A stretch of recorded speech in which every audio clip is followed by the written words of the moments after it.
You are listening to Backstage Past podcast, hosted by Hannah Trigwell and brought to you by Thomann. Hello, Abigail Barlow. Hi, Hannah. How are you? Hi, how are you? How's your hair? Damn. It's really purple these days. Very purple. It looks amazing. Thank you. I'm surprised How did they get it so bright?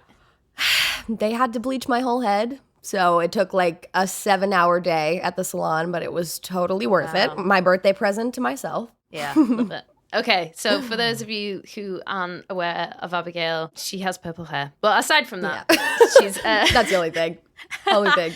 That's it. Okay, nice to talk to you today. Bye. So you're a singer and a songwriter and just an incredible talent. And I wanted to talk to you about your songwriting process and about TikTok and your journey so far in music. But first, I'm going to dive into some quickfire questions. Yes, I'm ready. 80s or 90s? Oh my God, these are great questions already. Probably 80s. Summer or winter? Winter, just because I love sweaters. And I never get to wear them here. Yeah. Sweater weather. I know. It's the best. Would you rather listen to the same song over and over again forever or listen to like a bunch of like 20 songs which you don't like? Probably the 20, just to disperse my disgust, you know? Like I can compartmentalize what I hate in each song. Probably that. Different levels of hate. Yeah, I get that. Yeah. I love music, so I can like at least appreciate the art of it when it's created. So I think probably the 20 different songs. The stuff that I've seen from you has, I think you would categorize it as pop. Yeah, absolutely. Really? It leans, my artist project at least, leans pop. But I love kind of just going outside the box. I grew up in Alabama, so I love country music, like real country music. Yeah. So I love all kinds of music. I try to write other things, and normally it all just starts to sound like pop after a little bit. So I don't know. Yeah. That's sort of my default. It's the structure thing, I guess, isn't it? That's exactly what it is. You find something you really love to write, like the structure, the process, and then like all of your songs start to sound like the same thing, like a cohesive thing. Do you usually write by yourself or do you co-write a lot? Well, recently I've gotten more into co-writing, but during the first, bouts of quarantine, I like looked at myself and was like, I have not written songs like I've been writing in probably a year and a half. Like I just didn't write music like the last year. And so I started writing a lot alone just because I knew I needed to find an artist sound. Like I love to sing. I wanted to be an artist, but I had absolutely no direction. So I had to really like put my head down. And that takes like, I think, individual time of like writing on your own, developing your own sort of like language as a writer is really important because then it helps you sort of like have a toolbox to take into any session. So like writing alone, I think has helped me a lot in co-writing sessions these days. A lot of people like in the industry would, and say a similar thing like that it's very important for an artist to have a particular direction. Do you ever feel like limited by the direction you've chosen? That's a really good question. I think people's attention spans are very, very small, and that's why you always see artists like after a couple of years sort of redefine their sound. So I think that sort of comes with just age. I'm not worried about being pigeonholed because I think as I grow up, my music's going to evolve. And I think my music at 25 is going to be completely different than it is at 22. So that's exciting for me to get to know that like this isn't the end all be all of what my sound could be. I'm very open-minded when it comes to what my direction is and where I'll be in 10 years. Who knows? It's going to be interesting to see, though. I mean, do you have like a prediction of where it would go sonically? I mean, I have like dreams and goals, but I love the way that Amy Winehouse is just very broken down and honest. I'm a big old fan of the honest lyric, and I think that sound is sort of what will lead me into my next period of writing because I love this 2010 pop. I can't stop writing it. Yeah. it's feel good music, and it makes me feel good. It got me through some of the hardest times.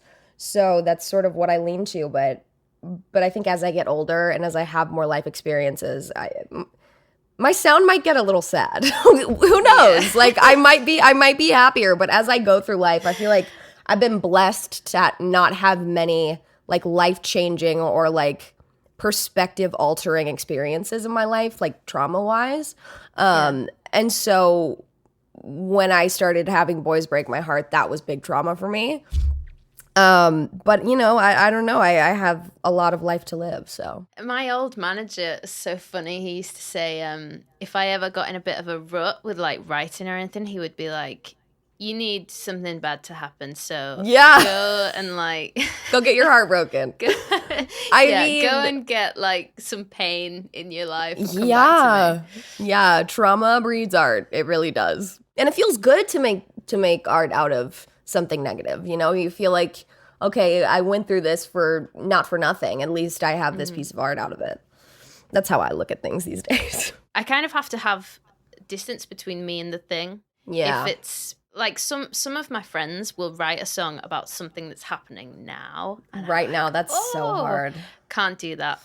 That's really hard. Yeah. I have to be a little removed. I think especially with heartbreak songs, I took my time really before I started writing about it, because it was a big, heavy, like, I think probably first heartbreak, like real heartbreak. And I needed time to like process that before I started putting it into music, because when I share those thoughts, it's like you're kind of opening up Pandora's box. You don't want to say something you're going to regret. You know what I mean? And so I always like to I like to use music as therapy, but what I choose to share, I want it to be the right thing and something that all girls can sort of click into and find their own story within. Yeah, I think that's a really cool way of looking at it. When did you start writing then? I wrote little ditties when I was like 14 and 15. I play by ear, mostly on piano, so I just kind of wrote little 4-chord songs that I heard on like kind of like songs like you hear on the radio, just to sort of 4-chord song. It's the best. You know, like especially when you're like so young and all your songs are like so general and broad and like absolutely no detail. But you know, I really wanted to be on stage. My dad told me, like, you're gonna have to write your own songs if you want to be an artist. It's like you can't have people write songs for you. I was like, that's all I want though. I just want to do it because I can't write. I'm not good. And he was like, just practice, work hard. So like at 15, I really started getting into it pretty heavily and learned how to produce pop music, because I just I wanted to learn really how to make that sound myself, so I wouldn't have to rely on anyone / pay for it.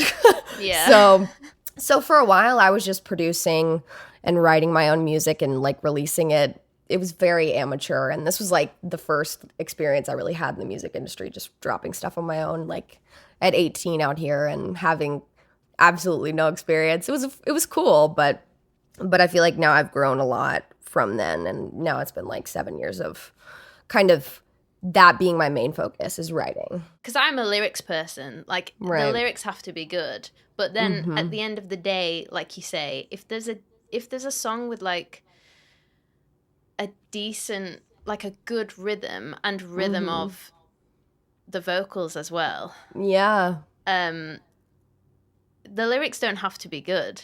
No. In a way. And it's bizarre, but I've come to realize that because my brain is so lyrical, I lack some skills in the musical theory side of things. Like, music can move you just as much as lyrics can, and I think right now I'm trying to find like the balance between really catchy and singable and actually like structured chord progressions, things that sound interesting and tell a story in the music and not just the lyrics. Like, not just a 4-chord song with amazing lyrics.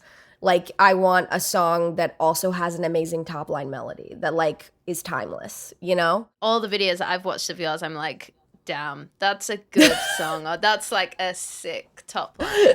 And thank you. In that way, like, nobody on the other side would ever think, oh, but she's only used 4 chords, or right. But I think, you know, if you're the artist in that situation, you're always thinking, in that kind of way, like picking it apart a Absolutely. little bit, or am I not like as clever as, you know, somebody who's writing songs who and they do get massive, or Oh have they yeah. done something that I haven't done, or but I Yeah, think, I you know, I don't think it is that, actually. I just think it's just where you are in your career so far, and that's kind of it. exactly. Yeah, I used to judge myself so much for like my position, just like where I am in life, because I feel like all of my peers, or I kind of peer pressure myself into thinking like, oh, all of my peers are doing so much more than me. I must be the problem. Like I must not be doing enough. And so you start writing songs and you write more and more songs, and then like all of a sudden you're putting up a bunch of content and people start to say, "Hey, all your songs sound the same." And then you're like, "Oh, do they?" Let me Yeah. check. And then like as soon as that starts happening and you become like really critical of the thoughts and the ideas, and will people love this or hate this, I'm not even gonna write it then. You know, like I got into that sort of like really bad place like a couple months ago, actually, where I just sort of had writer's block and I couldn't do anything because people were telling me like all your like the chord progressions sound the same, you kind of use the same structure. I'm like, it's because that's the easy way to write for me, you know? Like I Yeah. write sort of, maybe I had sort of a sample of a structure, and now I'm like going out and listening to old music and trying to find different like structures for my songs just so they all don't sound the same. Like it's become sort of a weird fear for me. But that is weird as well, because like when somebody writes a song and it does super well, whoever is on their team at the time, you know, if they have a team or if they're about to have a team of people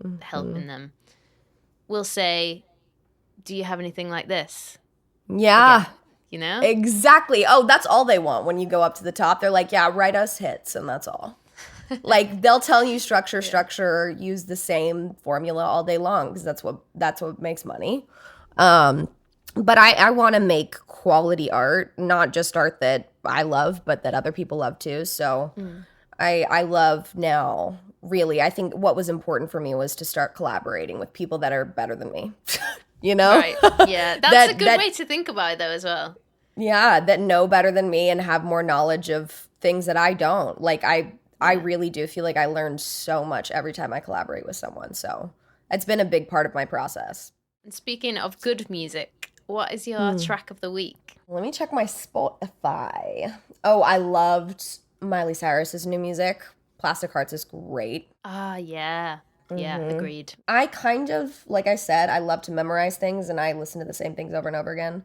I've kind of been listening to Paramore, just Oh, their cool. After Laughter. So I'm kind Yeah. of revisiting old stuff. Let's see. Oh, I just found this ridiculous song called June Gloom by Ali X. If you haven't heard it, go listen to it. It's no, I so haven't. I'll check it out. it's such a smash. I truly can't handle it. I've been listening to it on repeat all week. So With like that's a my bass track of the week. bass. Yeah. It's just so catchy. I love it. What is the best lesson that you've learned in your career so far? I think it is better to be known as somebody that's good to work with. Like, I would rather be known as good to work with than, like, revered as this ridiculous songwriter. Like, if you're not good to work with in the industry, it doesn't matter how talented you are. You know what I mean? Like, you really have to, like, check your ego at the door when you collaborate with people. Sacrifice ideas, even if you think they're, like, the holiest of ideas. The hits of the ideas. You have to be willing to sacrifice and compromise with collaborators, because at the end of the day, you're both trying to find like the best final product. So think of it as a positive thing, because sometimes giving up control felt negative to me. But now it's very healthy for me to do that and for me to kind of let go of the reins for a second, because I can be a control freak. And I think a lot of independent artists are. And so you kind of have to just take a step back when collaborating. That's my biggest learning lesson. And I've loved learning that, because now I get to really connect with people, other artists, other writers. It's really great to have sort of a community of people who do the same thing that I do. So yeah, I think that's really solid advice for songwriters. And it kind of, it's hard to like put that into practice unless you've been in a few sessions, but it's right. There's kind of like there's almost like a fear feeling that I get when I compromise and when I give up the idea, and I'm like, okay, that's not going to make it into the song. And I have to like grieve it for like a couple of seconds, and then it's like a baby. You have to just like massage the thought away.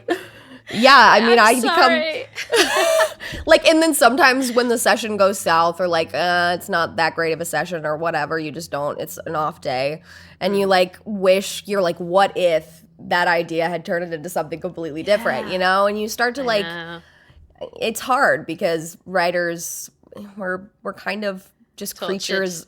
Yeah, we're tortured, you know? Yeah. Artists for the tortured and the troubled, I suppose. Well, thanks for such an uplifting episode. Just talking about our pain and trauma. Yeah. No, it's been great to have you on. Thank you so much for having me. Thanks for tuning into this episode. Be sure to hit subscribe and leave a comment to let us know what you think. And I will see you next time on Backstage Pass.